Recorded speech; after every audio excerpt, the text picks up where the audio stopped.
अभी आप सुन रहे हैं धर्मेंद्र निर्मलिया को मां गायत्री रिकॉर्डिंग स्टूडियो। चढ़ल जवानी तोहरा लाग छोरी कोको कोला, चढ़ल जवानी तोहरा लाग छोरी कोको कोला, चढ़ल जवानी तोहर कोको कोला।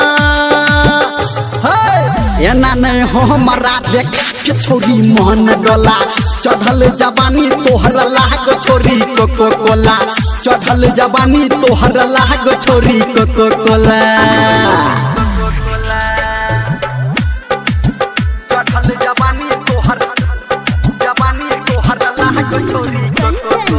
अभी आप सुन रहे हैं सावरिया म्यूजिक।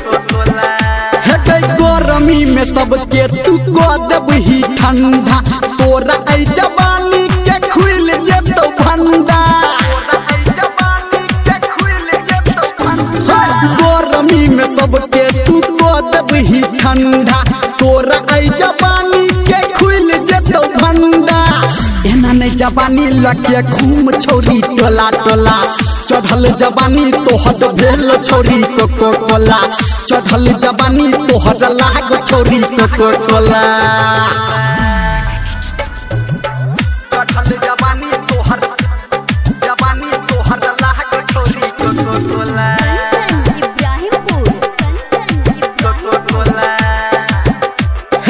कर नहीं जवानी अपन एनी ओनी नाच गे, हमर छोरी लागल ये तोरे टापे आस गे।